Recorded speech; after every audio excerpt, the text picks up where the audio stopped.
This channel does not promote any violent, harmful, or illegal activities. All content provided by this channel is meant for an educational purpose only.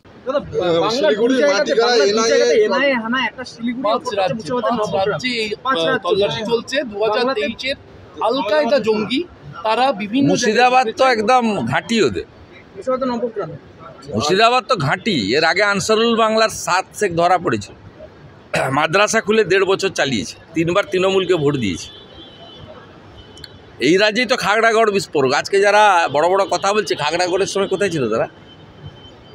এই রাজ্য হচ্ছে safest place, এবং এখানে Islamic terrorism Paschimbanga হয় না। তার কারণ পশ্চিমবঙ্গে এই এক্সট্রিমিস্ট ফোর্সরা তারা মনে করে এটা ওদের সেফ জায়গা।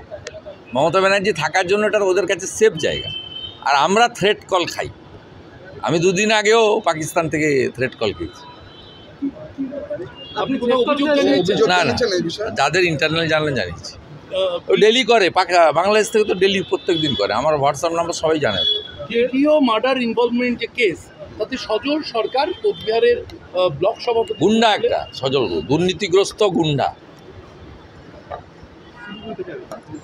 এই পুলিশের হাতে থাকলে ওই এখন মিডিয়ার চাপে এগুলো করছে।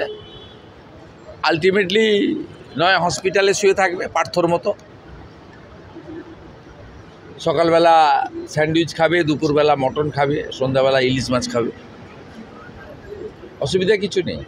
এদের প্রত্যেকের প্রোটেক্টার হচ্ছে মমতা ব্যানার্জি এবং তৃণমূল কংগ্রেস। মমতা ব্যানার্জিকে না সরালে এরা জেলখানা কী জিনিস জানবে না, আইন কী জিনিস জানবে না, সংবিধান কী জিনিস জানবে না।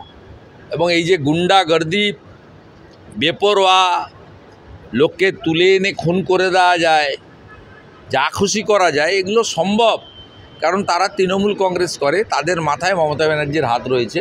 পুলিশ কিছু করবে না, এটা তারা ভালো করেই জানে।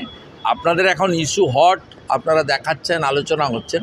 দিন 15 পরে আফটার পিসি ওরা জামিন পেয়ে যাবে। আবার লোকসভা নির্বাচনে দেখবেন এই সজল সরকারই ওখানে দাঁড়িয়ে গুন্ডামি করছে, ভোট লুট করছে। এনআইএ র্যাডারে যে তল্লাশি চলছে, তাতে পশ্চিমবঙ্গে যেমন তল্লাশি চলছে, তেমনি আপনার ত্রিপুরাতেও তল্লাশি চলছে। বিজেপি শাসিত রাজ্যও রয়েছে। রাজ্য সরকার কোঅপারেট করবে।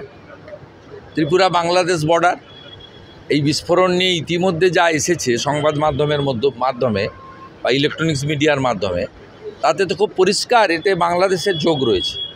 আর বাংলাদেশের যোগ থাকলে বাংলাদেশের বর্ডারের যে স্টেটগুলো রয়েছে তার মধ্যে 5টা স্টেট পড়ে। তার মধ্যে ত্রিপুরা পড়ে, আসামও পড়ে, ত্রিপুরা পড়ে, পশ্চিমবঙ্গও পড়ে। স্বাভাবিকভাবে সেখানে এনআইএ রোড হচ্ছে। আর পশ্চিমবঙ্গে নিষিদ্ধ সংগঠন যেগুলো আছে, সিমি, পিএফআই থেকে শুরু করে, এদের তো গতিবিধি মালদা মুর্শিদাবাদে এর আগে অনেকবার প্রমাণিত হয়েছে। এই 1 বছরের মধ্যে মালদা থেকে, হরিহরপাড়া থেকে 7 শেখ ধরা পড়েছে। এবং এই ক্যানিং থেকে ডেঞ্জারাস এলিমেন্ট আপনার জাভেদ মুন্সি ধরা পড়েছে, যে আরডিএক্স তৈরি করে 2 কিলোমিটার দূর থেকে উড়িয়ে দেওয়ার ক্ষমতা রাখেন। ঠিক আছে, থ্যাংক ইউ।